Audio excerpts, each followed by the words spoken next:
good to see you today. It absolutely is. And do you know why? Why? Because we have a very exciting challenge to put forward to I you. love challenges, and this one is about baking. It sure is. We want each of you to draw the most amazing picture of something that you would like me to bake, and write me an ingredient list of what you want in your baking. Yes, Ella, mine is going to have lasers, it's going to have guns on it, it's going to be sweets and chocolate and maybe even crisps. What we're going to do is we are going to have a look at all of your amazing entries, and then we have got a special guest to actually choose 2 winners out of your amazing drawings, and then I am going to bake these incredible Creations. That's the one. And then we have a few people who are going to try it and choose an overall winner, and there will be a prize involved. So we've got a challenge. You get to design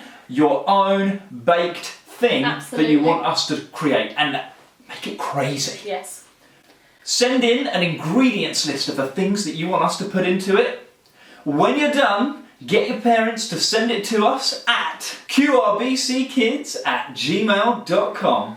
All of your entries have to be in by Friday the 8th of May, which gives you just over a week. So I really want these entries to be absolutely amazing, and I can't wait to see all of your creative designs. I'm going to go and design mine now. See you later!